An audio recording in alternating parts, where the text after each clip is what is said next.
하나님은 어떤 분이신가? 하나님의 존재에 대한 말씀입니다. 하나님의 존재, 본질에 대한 말씀. 하나님은 영이시다. 그 자신의 존재와 영광, 거룩하심과 완전하심에 있어서 무한하시고 전혀 자기 충족하시며 가장 공의로우시며 가장 자비로우시고 은혜로우시고 오래 참으시고 선하심과 진실하심이 풍성하다. 여기서 이 단어 하나하나 우리가 줄을 그으시면서 보시면 되겠어요. 영광, 거룩, 완전, 무한, 공의, 자비, 은혜, 오래 참으심, 선하심, 진실하심. 이거를 우리가 뭐라 그러냐? 하나님의 본질 또는 하나님의 속성이라고 얘기를 합니다. 신가. 그래서 어떤 분 그럴 때 이것은 하나님의 본질, 이거를 attributes라고도 하고 nature라고도 합니다. 하나님의 본질 또는 이것을 속성 그럽니다. attributes라고 해요. 속성. 하나님은 어떤 본질과 어떤 속성을 가지신 분이시냐에 대해서 아까 여러 가지 좀 말씀했는데요. 그것을 제가 조금 요약을 해서 말씀을 드리겠습니다. 하나님은 어떤 분이시냐? 그럴 때 거기 보면 제일 먼저 나오는 것이 영이시다. 영. 이 말은 비물질력이다. 그 말이에요. 요한복음 4장 24절에 보면 수가성 우물가에서 예수님께서 그 수가성 여인이 물어봐요. 우리 조상들은 이 사마리아에 있는 산에서 예배를 드려야 된다고 말하고 당신들, 그러니까 정통파 유대인들은 예루살렘에서 예배를 드려야 된다고 하는데 내가 묻겠는데 그러면 우리 비정통파 유대인들이 말하는 사마리아가 맞습니까? 아니면 정통파 유대인들이 말하는 예루살렘이 맞습니까? 그러니까 예수님 말씀하기를 사마리아도 아니고 예루살렘도 아니다. 왜 그러냐? 하나님은 영이시다. 그래서 어느 한 지역에 존재한 분이 아니라는 거예요. 네. 사마리아나 예루살렘이 중요한 게 아니고 하나님은 영이시니 신령과 진정으로 예배하라 그랬어요. 그러니까 예배 드리는 것은 어떻게 보면요, 영이신 하나님을 전제해야 돼요. 예배 장소가 중요한 게 아니에요. 네. 어디서 예배하든 그게 중요한 게 아니고 하나님은 영이시다. 예수님이 직접 말씀하신 거예요. 하나님은 영이시니 예배하는 자가 신령과 진정으로. 그래서 영이다 이 말은요, 비물질적이다. 그래서 출애굽기 20장에 보면 하나님께서 시내산에서 10계명을 주시면서 제1계명에 하늘에 있는 것이나 땅에 있는 것이나 바다에 있는 것, 어떤 형상으로도 만들지 말라. 하나님은 형상하면 그게 우상이에요. 왜 그렇죠? 영이니까. 하나님은 영이시기 때문에 하나님을 형상화해서는 안 됩니다. 그게 우상이에요. 그게 우상입니다. 하나님을 어떤 형상화, 물질적으로 어떤 형상화하는 것은 그게 우상입니다. 하나님은 영이세요. 철저하게 영이십니다. 그리고 하나님이 영이시다 이 말씀 속에는 뭐가 어떤 내용이 들어있는가 하면 하나님은 눈으로 볼 수가 없어요. 어떤 사람이 하나님을 봤다고 말한 것은 말을 표현을 잘못한 거예요. 네, 하나님은 볼 수가 없습니다. 우리 한번 찾아볼까요? 출애굽기로 갑니다. 출애굽기 33장 20절. 출애굽기 33장 20절에 보면 뭐라고 말씀하셨냐면 출애굽기 33장 20절 우리 한번 보겠습니다. 33장 20절 시작. 또 가라사대 내가 내 얼굴을 보지 못하리니 나를 보고 살 자가 없음이라. 그래서 볼 수도 없어요. 하나님은 영이시기 때문에 출애굽기 33장 20절에서 나를 보고 살 자가 없다. 누구에게 하신 말씀이에요? 모세에게, 이스라엘 백성들에게 말씀하신 거예요. 하나님을 보려고 하면 안 됩니다. 또 하나님을 봤다고 말하는 그것도 표현이 잘못된 거죠. 하나님은 본질이 영이십니다. 그래서 여기서 나오는 하나님의 속성이 다양해요. 영이시다 하는 이 속성 안에는 굉장히 많은 하나님의 성품을 내포하고 있다는 사실을 알아야 됩니다. 사실은요, 우리 개혁교회에서는요, 보수적이고 성경적인 개혁교회에서는요, 십자가를 사실 잘 안 다뤄요, 교회 안에. 왜냐하면 십자가를 잘못하면 형상화하기 쉽거든요. 우리는 십자가의 그 능력과 십자가의 사역과 십자가의 권능, 이게 다 영적인 거잖아요. 근데 이거를 어떤 나무 십자가에다가 잘못하면 한정하기 쉽다는 거예요. 응? 제가 옛날에 교육전도사로 학생들 중고등부를 가르쳤던 적이 있었어요. 20대 중반에. 근데 그 교회에 육군 대위 한 분이 있었어요. 그때는 육군본부가 이태원에 있었죠. 지금 대통령실이 있는 거기가 육군본부였죠. 육군본부에 근무하는 육군 대위 집사님이 한 분 있었는데 이분이 참 열심히 해요. 교회 바로 아래 샀는데 굉장히 열심히 해요. 그런데 퇴근할 때는 꼭 교회 와요. 그리고 교회 앞에 입구에 서가지고 문을 딱 열고 저 강단에 있는 십자가를 보고 이렇게 기도를 해요. 그래서 저분이 지금 굉장히 민간 신앙을 갖고 있구나. 정말 성경적인 신앙이 아니다. 물론 그 나무 십자가를 바라보고 예수님의 어떤 갈보리의 능력, 그분의 희생, 십자가의 의미를 알면 괜찮죠.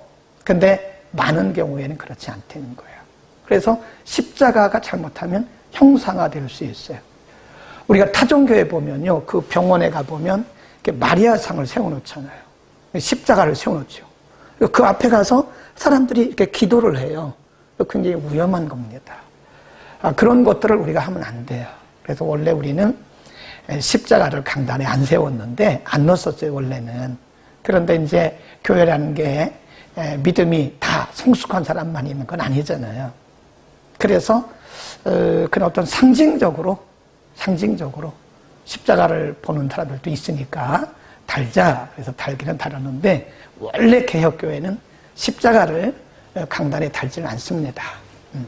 왜냐하면 잘못하면 그것이 뭐 죄라거나 잘못된 그런 건 아닌데 사람들이 십자가를 형상화할 가능성도 크다는 거예요. 가끔 보면 우리가 성화, 그림 화자입니다. 이게 그림 있죠. 그림. 옛날에 그 화가들이 뭐 이렇게 그림을 그려요. 예수님 그림. 사실 이런 예수님의 그림을 우리가 그려놓고 거기서 위로받는 것은 굉장히 위험한 민간 신앙에서 온 거다. 그것도 위험해요. 가보면, 어떤 데 가보면요, 그 예수님의 그 성화, 사실 그 사람들이 추상에서 그린 거죠. 그 예수님의 실물도 아니죠. 상상에서 추상적으로 그린 추상화 인물화라는 거죠. 그런데 그것에서 어떤 위로를 받고 또 그걸 바라보고 기도를 하는 사람들이 있어요. 이거 굉장히 위험한 신앙이다. 반드시 알아야 됩니다. 아시겠어요? 그러니까 하나님은 영이시다 하는 이 말씀 속에는 굉장히 많은 것을 내포하고 있는 것이다. 꼭 이해를 하시기 바랍니다. 하나님은 영이세요. 그래서 우리가 어디에서나 그분과 대화가 가능하고요. 그분을 예배가 가능한 거예요. 네, 어디서나 한계가 없어요. 제한이 없으세요.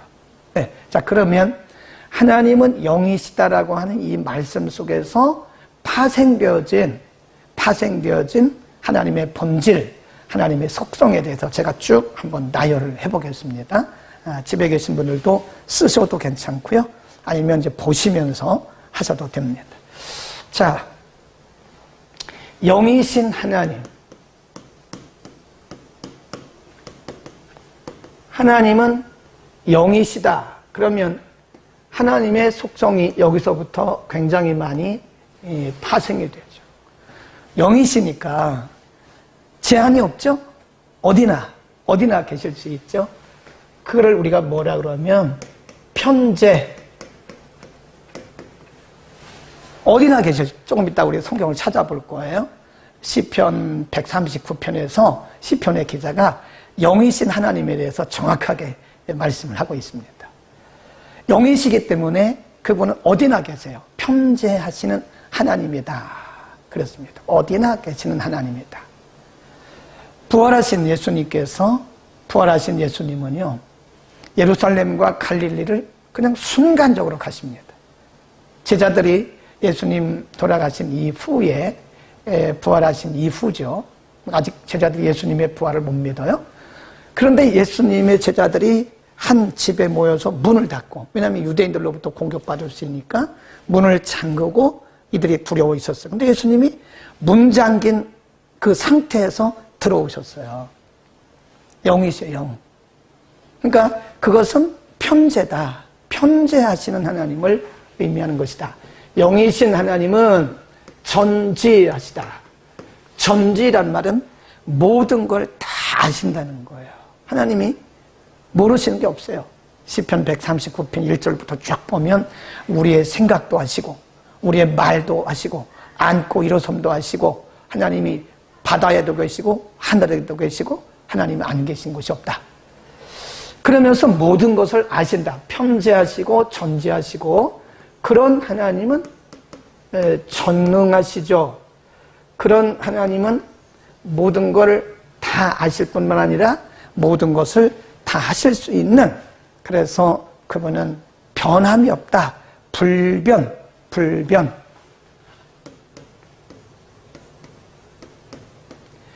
육체를 가진 우리들은 변화무쌍합니다. 이랬다 저랬다. 사람이 누구나 다 변화무쌍해요. 그래서 사람은 믿을 존재는 아니에요. 오늘의 가까운 친구가 내일의 원수가 되는 경우도 많아요. 사람이 살면서 제일 상처받는 것이 뭐냐면 배신이란 배신. 내가 믿었던 사람이 나를 배신하고 갈 때. 근데 인간은 그래요. 불완전하기 때문에 인간은 변합니다. 근데 영이신 하나님은 완전하시고 완벽하시기 때문에 그분은 변함이 없으시다. 불변하시고 완벽하시고, 그분에게는 오직 그분만 가지시는 영광이 있어요. 영광. 뭐 이외에도 많은데 시간이 없으니까 그렇게 하고요. 그 다음에 또 뭐가 있냐? 조금 작아질 것 같은데 여기 왔을까요? 7번. 자비. 아까 우리 공부했죠? 자비, 긍휼, 온유, 사랑. 비슷하긴 하죠. 이외에도 많아요. 근데 제가 일부러 이렇게 나눠 쓴 이유가 있어요. 영이신 하나님은 어디나 계시고 모든 걸 다 알고 계세요. 모든 걸 다 하실 수 있어요. 전능이란 말은 못 하시는 게 없다. 그런 거예요. 불변하다. 그분은 변하신 분이 아닙니다. 일양 미쁘시다. 그분이 우리를 사랑하시면 끝까지 사랑하시는 거지 사람처럼 이렇게 변하고 그렇지가 않아요. 완벽하십니다. 그분은 완전하다. 완벽하다. 실수가 없으시다. 그 말입니다.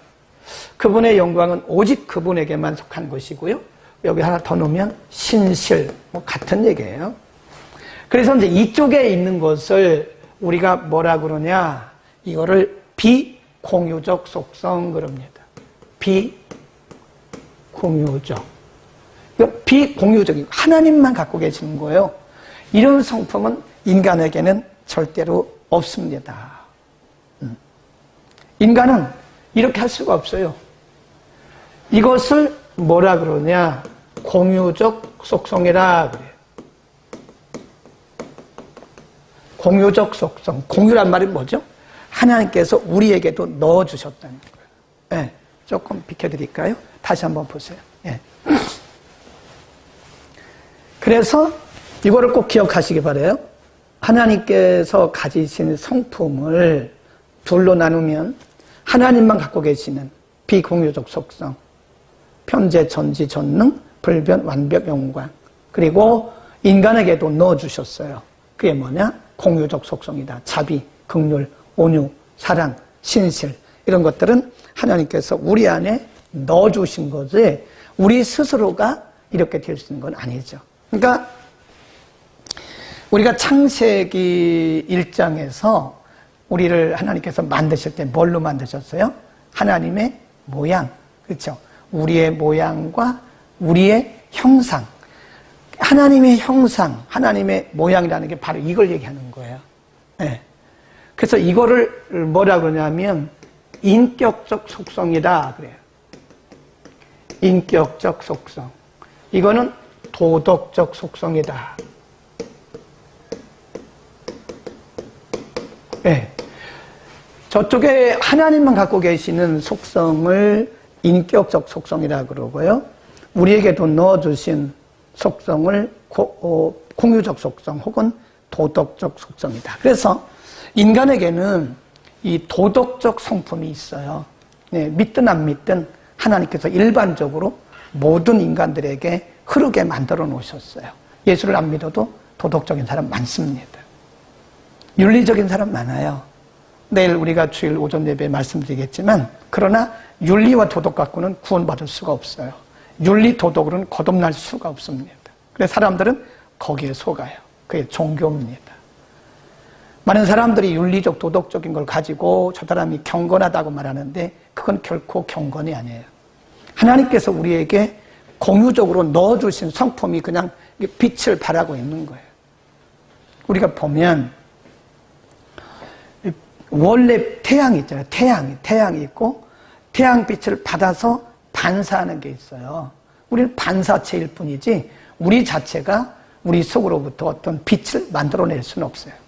우리는 죄로 타락했기 때문에 우리 스스로가 이런 성품, 이런 도덕적 성품 가질 수가 없어요. 하나님께서 우리에게 넣어주신 성품이다. 아멘. 자, 그래서 거기까지 하고 또 넘어가겠습니다. 팔문으로 갑니다. 팔문. 하나님과 같은 다른 신들이 있는가? 예, 한번 문제 보세요. 문제와 답을 보세요. 팔문. 하나님과 같은 다른 신들이 있는가? 답, 없죠. 당연히 없죠. 한 분뿐이시고 살아계시고 참되신 하나님이시다. 오직 한 분뿐이시고 살아계시고 참되신 하나님이시다. 우리가 좀 이따가 성경을 찾아볼 거예요.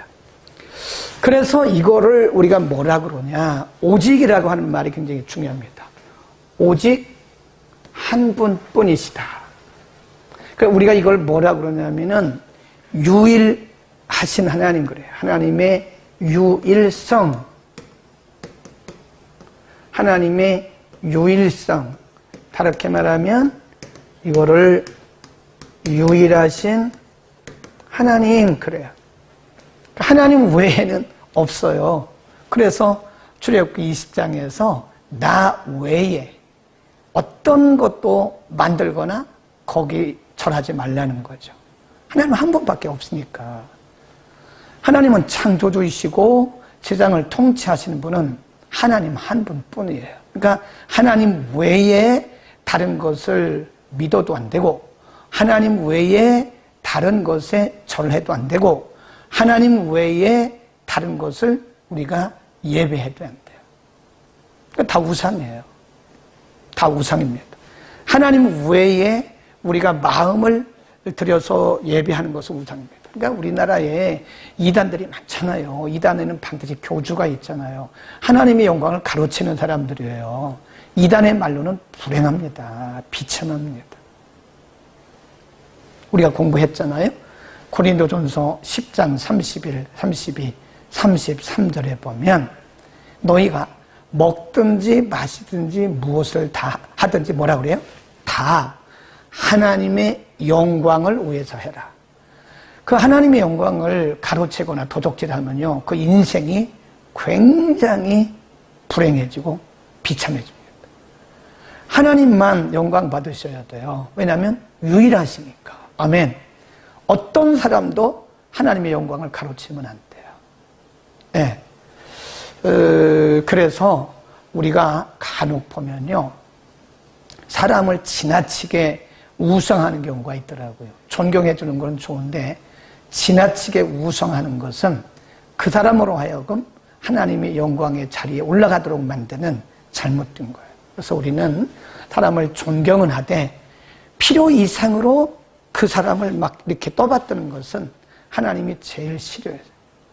헤롯이라고 하는 왕이 있었는데 사람들이 헤롯을 막 신처럼 그냥 신이 사람으로 내려오셨다 막 이러는 거예요.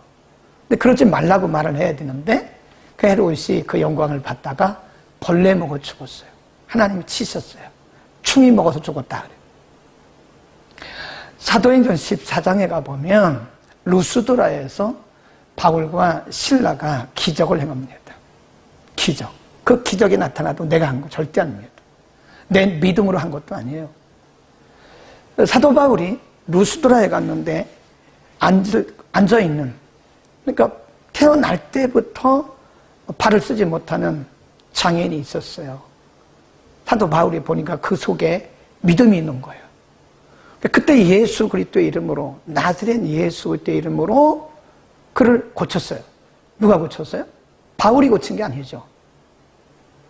하나님이 사도 바울을 통해서 역사하신 거죠. 막 그러니까 거기 사도행전 14장에 보면요, 거기 루스드라에 있던 사람들이, 원래 루스드라고 하는 곳은요 미신을 섬기는 사람들이 많아요. 그러니까 뭐 하나는 스스라고 하고 하나는 호메라고 그러고 하늘의 신이 우리 가운데 내려오셨다 그래.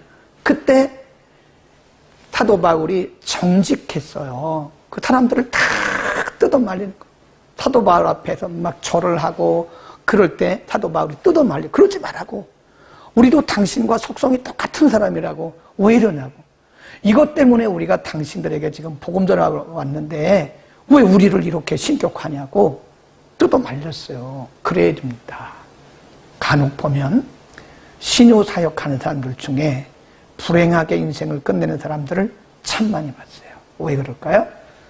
그 표적과 기사가 사실은 하나님이 하신 건데 자기의 의나 믿음이나 능력으로 한 것처럼 속여요.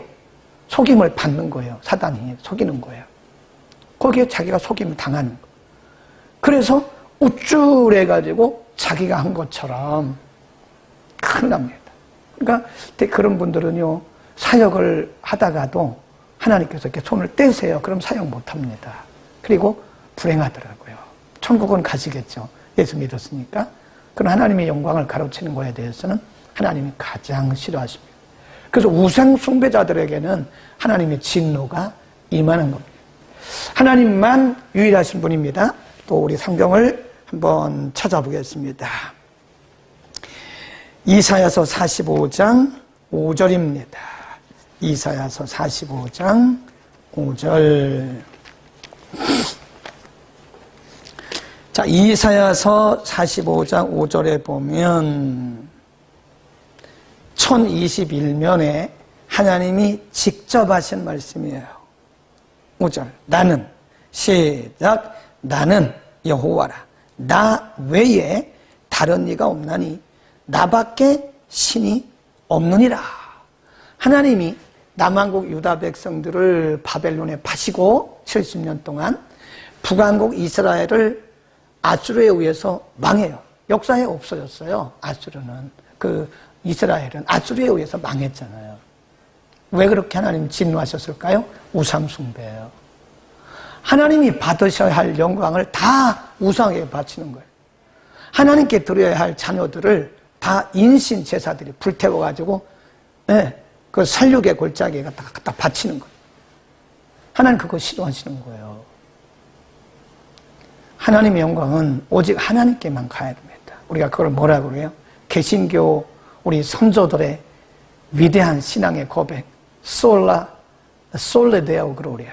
오직 하나님께 영광. 솔리 데오 그래요. 그거를 솔라라고도 하고 솔리라고도 합니다. 솔리 데오 글로리아. 솔라 데오 글로리아. 오직 하나님께 영광이에요. 어떤 사람도 어떤 이 땅의 존재도 하나님 외에 영광을 받아서는 안 된다. 또 한 군데 한번 찾아보고 그 다음 넘어가겠습니다. 열왕기상 8장으로 갑니다. 열왕기상 8장 23절에 보면, 자 보겠습니다. 열왕기상 8장 23절입니다. 524면 네, 읽어보겠습니다. 시작. 가로되 이스라엘 하나님 여호와여, 상천하지에 주와 같은 신이 없나이다.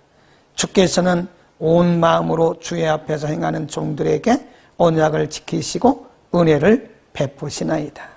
상천하지에 하나님만 영광을 받으신, 하나님 외에는 없다는 거예요. 아멘. 우리는 이런 신앙을 가지고 살아가야 돼. 하나님 외에 다른 신을 우리가 의지해도 안 되고, 다른 것을 의지해도 안 되고, 거기에 예배해도 안 되고, 영광 돌려도 안 되고, 그런 겁니다. 하나님만. 솔레 데오 글로리아. 솔라 데오 글로리아. 오직 하나님께만 영광을 돌려야 된다. 아멘. 사람이 하나님의 자리에 올라가면 그는 완전히 하나님께서 싫어하세요. 하나님 진노하십니다. 이단의 교주들은요, 다 하나님의 진노를 받을 사람들이에요. 하나님의 자리에 사람들이 앉아있잖아요, 거기에. 여러분, 절대로 사람을 교주화해서는 안 돼요. 하나님 외에는 없어요. 하나님만 우리의 경배의 대상이고, 우리의 기도의 대상이다 하는 거예요. 신격에는 3위가 계시니, 곧 성부, 성자, 성령이시며, 이 삼위일체는 홀로, 잘 보셔야 돼요. 홀로 참되신 영원한 하나님이시며 본체는 하나입니다. 잘 보셔야 돼요. 본체는 하나이며 권능과 영광은 동등하다. 그들의 위적 특성에 있어서만 다르시다. 나오심은 성부에게 고요하며 성자가 성부 하나님에게 나신 바 되심은 성자에게 고요하고 성령이 성부와 성자에게 나오시면 성령에게 고유한 것이다. 좀 어렵게 번역을 했는데요. 원래 원문은 이런 건 아닌데 번역을 우리말로 조금 어렵게 했다. 세계, 위, 체. 이거를 영어로는 트리니티라고 합니다. 트리니티란 말 들어보셨죠? 트리니티. 저기 양재동에 가면 트리니티 횃불 신학대학원 대학교가 있어요. 트리니티란 말은 삼위일체 그런 뜻입니다. 삼위가 뭐냐? 우리가 보통 보면 성부, 성자, 성령. 성부란 말은 아비부자예요. 아버지, 하나님. 자자는 이게 아들 자자입니다. 그래서 아들, 하나님. 성령, 그러면 이게 영인데, 이 영은 성령, 이것은 이제 예수님의 승천, 부활 이후에 오셨죠? 자, 그러면 이 삼위일체 교리에 대해서는요, 삼위일체 교리에 대해서는 이게 역사적으로 굉장히 어렵게 다루어진 교리 부분입니다. 아직도 교단마다 틀려요. 교단마다 신학대학에서 가르치는 삼위일체 정의가 약간씩 달라요. 크게 보면 이제 우리 장로교를 중심으로, 우리 장로교회가 대한민국에서는 뭐 70~80% 이상이니까요. 다수죠. 장로교회, 칼빈을 중심으로 한 칼빈의 교리를 따르는 장로교회가 있고요. 복음주의라고 그러고요. 그 다음에 뭐 예를 들면 꼭 그런 건 아닌데, 예를 들면 순복음교회, 또 성결교회, 성결교회도 많죠. 기성, 예성, 나사렛 성결교회 여러 가지 있잖아요. 성결교단, 감리교단은 조금 달라요. 그러니까 순복음하고 성결교단은 교리가 아주 비슷합니다. 물론 순복음교회는 자생교단이기 때문에 대부분 우리 칼빈주의, 장로교 교리를 많이 가져갔어요. 근데 어쨌든 둘로 보는 거. 하나는 복음주의, 하나는 오순절주의 그럽니다. 그래서 이렇게 복음주의 노선이 있고 또 하나는 오순절 노선이 있어요. 그런데 이 복음주의 노선의 삼위일체론과 오순절주의 노선의 삼위일체론이 약간의 차이가 있다 하는 것을 우리가 알아야 되고요.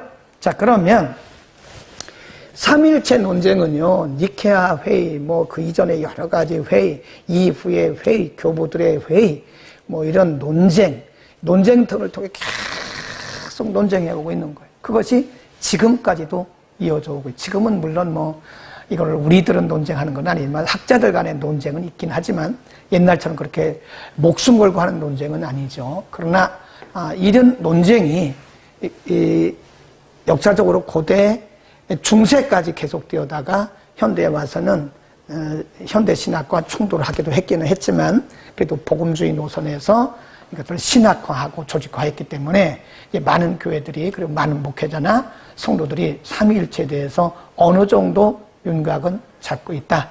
자, 그러면 삼위일체에 대해서 잘못된 이해부터 제가 먼저 설명을 하겠습니다. 대부분의 우리 한국교회 성도들은요, 삼위일체에 대해서 잘못된 이해들을 하고 있어요. 그리고 실질적으로 그렇게 가르치고 있습니다. 크게 대두되는 것이 뭐냐면 양태론과 종속론입니다. 하나는 종속론. 뭐냐면 성부, 하나님이잖아요. 아버지 하나님이 성자를 낳았어요. 성자. 예수님을 낳았어요. 아들. 그리고 성령이 오셨어요. 이걸 종속됐다고 보는 거예요. 물론 예수님께서 겟세마네에서 기도할 때 아버지요, 그런 표현도 있고요. 예수님이 요단강에서 세례받고 올라오실 때 하늘에서 음성이 들리기를 이는 내 사랑하는 아들이요 라고 하는 표현은 있기는 해요. 그러나 이런 종속론적으로 보면 안 된다는 거죠. 예, 성부 하나님이 성자 예수님 아들을 낳았고 성자 예수님이 돌아가시고 나서 성령이 오셨다. 그래서 이게 이렇게 종속된 거다. 이렇게 보는 분이 계세요. 또 하나는 양태론이라고 합니다. 양태론. 이게 삼각형으로 보는 거예요. 그래서 여기를 성부, 여기를 성자, 여기를 성령. 그러니까 성부가 3분의 1, 성자가 3분의 1, 성령이 3분의 1. 이렇게 보는 것을 양태론이라고 합니다. 네. 그래서 맨 위에 성부가 계시고 성자가 계시고 성령이 계셔서 이분이 3분의 1씩의 어떤 능력이나 이런 영광을 소유하게 된다. 맞는 것 같아요. 하나 더 소개해 드릴까요? 이거는 세대론이라고 그러는데요. 세대론. 여러분 많이 들어보셨을 거예요. 지금도 오순절 계통에서는요, 세대론을 가르치고 있어요. 그리고 말하고 있어요. 굉장히 위험하다는 생각을 하는데, 세대론이 뭐냐면, 지울게요. 이렇게 말합니다. 이게 세대론이에요. 세대론. 구약은 성부 시대다. 이런 얘기 들어보시죠. 네. 창세기부터 말라기에는 야훼, 여호와, 주, 뭐 이런 표현이 엘로힘, 뭐 이런 게 나오잖아요. 그러니까 그런 명칭에 의해서 주로 성부 하나님 시대다. 예수님이 오셨다. 그래서 이거는 성자 시대다. 그리고 지금은 예수님께서 승천하신 이후에 지금은 뭐냐? 성령 시대다. 이거를 다르게 말하면 교회 시대다. 이렇게 말해요. 이걸 뭐라고 그래요? 세대론. 삼위일체의 세대. 세대별로 나누는 거예요. 근데 이것도 안 맞아요. 안 맞습니다. 그러니까 이렇게 가르치는 목회자들이 꽤 많고요. 이렇게 설교하는 분들도 제가 많이 해봤어요. 유튜브에서 보면. 그래서 여러분, 이게 뭐 유튜브에 들어가면 설교 뭐 홍수입니다. 홍수. 아무거나 듣고 아멘하고 있으면 큰일 납니다. 큰일 나. 그러니까 이런 내용들을 좀 공부를 하시라 이거예요. 공부를 좀 하시라는 겁니다. 네? 공부를 좀 하시라고요. 그러면 개신교에서 말하는, 우리 복음주의에서 말하는 삼위일체는 뭐냐? 복음주의에서 말하는 삼위일체는 이렇게 보는 거예요. 예를 들어서 여기 김덕겸이라는 사람이 있어요. 그죠? 김덕겸. 이렇게 보시면 되는 거예요. 똑같은 사람이에요. 똑같은 사람. 똑같은 사람인데 뭐가 달라요? 그 역할에 따라서 이름이 바뀌는 거예요. 보면 우리 집사람이 저를 뭐라 그래요? 남편이라고 그래요. 남편. 우리 집사람이 볼 때는, 아내가 볼 때는 저를 남편이라고 불러요. 네, 그렇죠? 자녀들이 볼 때는 저를 뭐라고 그래요? 아버지라고 그래요. 아버지. 누가 볼 때는? 자녀들이 볼 때는. 똑같은 김덕겸이에요. 근데 우리 아들이나 딸은 아빠 그래요. 제 아내는 뭐라 그러죠? 남편이라 그러죠. 그리고 우리 손자들은 저를 뭐라 그러냐면 할아버지라 그래요. 할아버지. 본질이 바뀌었어요? 안 바뀌었어요? 안 바뀌었잖아요. 본질이 바뀌었죠? 안 바뀌었어요. 동일 본질이 동일 본질. 동일 본질인데 역할에 따라서 그 명칭만 달라진 거예요. 명칭만. 응? 그래서 같은 사람인데 누구는 남편이라고 부르고, 누구는 아버지라고 부르고, 누구는 할아버지라고 부른다. 그런 느낌입니다. 그래서 이거를 우리가 이제 학문적으로 정리를 하면, 삼위일체를 학문적으로 정리를 하면 이렇게 정리하는 거가 가장 정확해요. 그 이상 이하도 없어요. 그 이상 어떻게 할 수가 없어요. 네. 본질에 있어서는 그렇게 얘기합니다. 본질, 인격이라고 그래요. 본질에 있어서, 다시 본질, 인격, 본질에 있어서 한 분, 같은 분이에요. 같은 분. 아까 그림 그려드렸잖아요. 본질적으로 하나야, 하나. 본질적으로 한 분입니다. 한 분. 네. 그리고 위에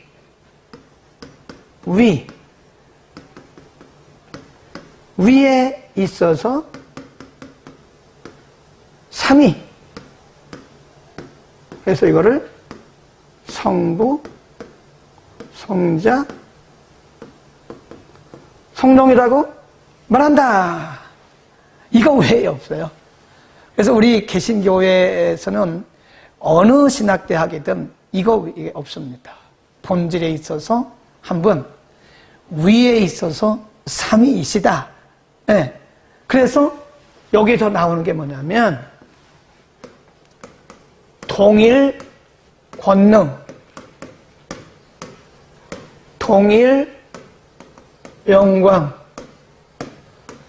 동일 사역. 이 동일이라는 말이 굉장히 중요한 거예요. 네. 우리가 이제 신학대학이나 신학대학원 입학시험에 아니면 졸업시험에 삼위일체에 대해서 논하시오. 그러면 이제 역사적인 그 논쟁에 대해서 쭉 설명하는 거예요. 양태론, 종속론, 뭐 세대주의론 이런 거 쭉 설명하다가 성경은 어떻게 말하는가? 본질에 있어서 한 분, 위에 있어서 삼위입니다라고 하면 되는 거예요. 참 이게 설명이 삼위일체라는 것은요, 이게 신비입니다. 신비. 신비이기 때문에 설명하기가 어려워요. 자, 우리 성경을 이제부터는 성경을 찾아보겠습니다. 굉장히 중요합니다. 자, 우리가 요한복음에 굉장히 많이 나와요. 요한복음으로 갑니다. 요한복음 12장으로 갑니다.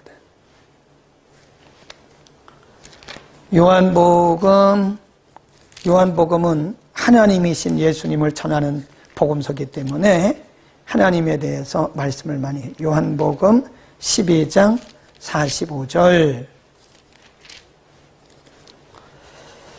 자, 44절부터 읽어요. 169년 전후에 12장 44. 예수께서 외쳐가라사대 나를 믿는 자는 나를 믿는 것이 아니요 나를 보내신 이를 믿는 것이다 그랬잖아요. 예수님이. 나를 믿는 것은 하나님을 같은 분이라는 거예요. 그래서 45절에 보면 나를 보는 자는 누구를 봤대요? 하나님. 그리고 10장 30절로 가보세요. 요한복음 10장 30절에 보면 그러니까 유대인들이 이해를 못해요. 요한복음 10장 30절 시작. 나와 아버지는 하나다. I and the Father are one. 그랬어요. 하나다 하나. Trinity. 그 다음에 그러니까 오늘 빌립이 물어봐요. 아버지를 좀 보여주세요. 그러면 제가 확실히 믿겠습니다. 예수님이 빌립을 책망하십니다. 요한복음 14장 9절입니다. 9절 8절부터 빌립이 가로되 주여 아버지를 우리에게 보여주옵소서. 그리하면 족하겠나이다. 9절 예수께서 가라사대 빌립아 내가 이렇게 오래 너희와 함께 있으되 내가 나를 알지 못하느냐? 나를 본 자는 아버지를 보았거늘 어찌하여 아버지를 보이라 하느냐? 나를 본 자는 아버지를 보았다. 아까 12장 말씀과 똑같아요. 10절 또 보세요. 나는 아버지 안에 있고 아버지는 내 안에 계신다. 나는 아버지 안에 있고 아버지는 그게 뭐예요? 동일하다는 거예요. 동일. 네. 내가 믿지 아니하느냐? 내가 너희에게 이르는 말이 스스로 하는 것이 아니라 아버지께서 내 안에 계셔서 그의 일을 하시는 것이다. 11. 내가 아버지 안에 있고 아버지께서 내 안에 계심을 믿으라. 네. 그렇죠? 내가 아버지 안에 있고 아버지가 내 안에 계신 것을 믿으라. 그 다음에 또 요한 2서로 갑니다. 요한 1서.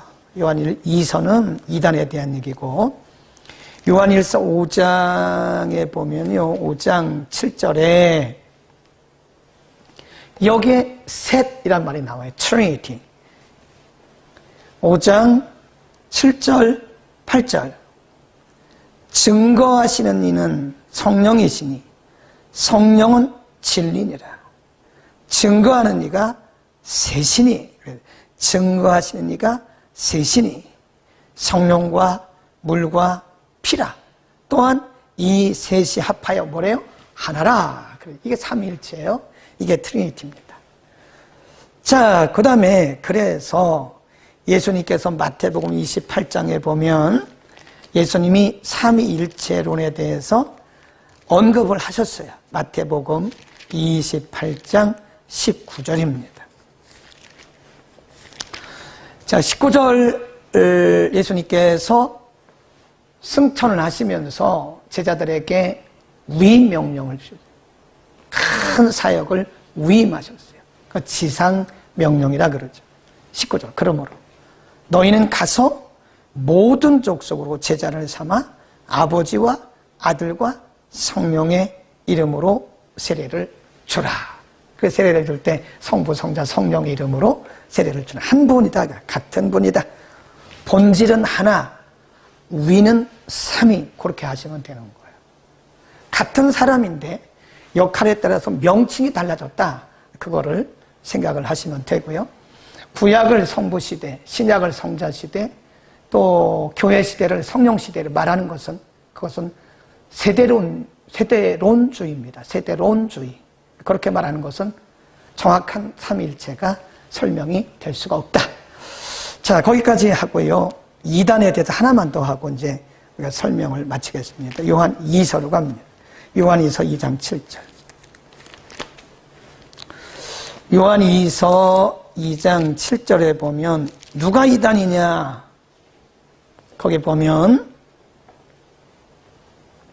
7절 미혹하는 자가 많이 세상에 나왔나니 이는 예수 그리스도께서 육체로 임하심을 부인하는 자라. 그러니까 그 당시 누가 있었냐면요, 영지주의자들이 있었어요. 영지주의자.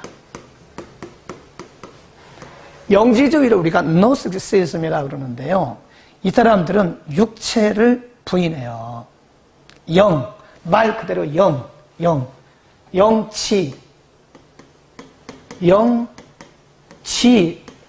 지식과 헬라 철학이죠. 그러니까 이 영지주의자들은요, 육은 악하다. 결혼 안 해요. 결혼을 해도 부부관계를 안 합니다. 그건 악하다는 거죠. 영만 선하다. 여기서 우리에게 흔적으로 나온 게 뭐냐면, 세속, 이런 말을 우리가 많이 하잖아요. 교회에서 예배드리고, 교회에서 기도하는 것은 거룩하고 경건하고, 우리가 직장 나가고, 또 가정생활하고, 아이들 돌보는 것은 세상 일이다. 이런 것이 이원화되는 거예요. 이원론. 우리가 그걸 뭐라 하냐면, 이원론이다. 이원론. 이원론 사상이 우리 한국교회는요, 굉장히 많습니다. 네. 그래서, 교회에서 기도하고, 뭐, 전도하고, 예배드리고, 이런 것은 굉장히 경건하다고, 경건합니다. 거룩합니다. 이럽니다. 그런데 장사하고, 직장 가고, 또, 사업하고, 결혼하고, 애 낳고, 양육하는 것은 세상 일이라고 생각하는 거 아니거든요. 그거 아닙니다. 결혼하는 것도 사역이에요. 아이를 양육하는 거, 그거 사역입니다. 직장 생활하는 거 사역이에요. 빛과 소금 역할을 드러내는 거예요. 거기 가서 우리가 사역하고 있는 거예요, 지금. 돈 버는 게 목적이 아니라. 사업도 사역입니다. 근데 우리는 사업하는 것은 세상적이다. 그러니까 성도들 자체가 생각이요, 아주 이원화돼서, 이원론이에요, 이원론. 교회에서는 거룩하게 예배드리는데, 일단 교회를 빠져나가면 세상 사람들과 똑같이 살아가요. 삶이 예배가 돼야 되죠. 생활이 예배가 돼야 되죠. 안 그렇습니까? 교회에서만 예배드리는 게 예배입니까? 우리의 삶이 예배가 되고, 생활이 예배가 돼야 되고, 가정에서 남편을 잘 섬기는 것도 그게 사역입니다. 어떤 사람이 이렇게 말한다잖아요. 내가 어쩌다가 여자로 태어나가지고 속옷이나 빨고 양말이나 빨고 남편 뒤치다거리나 하냐고. 정말 잘못된 사상을 가지고 있는 겁니다. 우리는 이런 순수하지 못한 성경적이지 않은 이원론 사상이 우리 한국교회에 팽배합니다. 팽배해요. 팽배해요. 너무 안타까워요. 성경이 아닌 것을 성경으로 믿고 그렇게 그것이 거룩하다고 믿고 살아가는 거예요. 참 안타깝다. 그래서 사실은 우리는요, 교회 안에도 거룩이고 교회 밖에도 거룩이에요. 가정도 거룩입니다. 다 사역이에요. 네, 예배드리듯이 우리가 직장 생활을 해야 돼요. 예배드리듯이 기도하듯이 우리가 사업해야 됩니다. 가정에 사는 모든 것은 사역입니다. 남편을 잘 섬기는 것도 그게 사역이에요. 자녀들을 잘 양육하는 거, 그거 사역입니다. 어떤 사람들은 이런 사람 봤어요. 가방 들고 나가서 아침부터 저녁까지 막 계속 전도 다니고 가서 뭐 그냥 교회 가서 기도하고 저녁 때 들어와가지고 집에 들어와 보니까 설거지가 이만큼 쌓이고 애들은 라면을 먹었는지 밥을 먹었는지 알 길이 없어요. 그거 열심이 아닙니다. 잘못된 신앙입니다. 목회자들이 잘못 가르친 거예요. 그게 열심입니까? 그게 하나님 중심적인 신앙입니까? 잘못돼도 한참 잘못된 거죠. 그게 어째 열심입니까? 네, 그 잘못된 신앙이에요. 가끔 보면 교회 안에 청년들이 교회 안에서 열심인데 취직을 안 해요. 취직할 생각을 안 하는 거예요. 그럼 왜 취직을 안 하냐고. 나는 세상 일이 싫다고. 그게 왜 세상 일이에요? 잘못 배운 거예요. 세상을 완전히 이원론화한 거예요.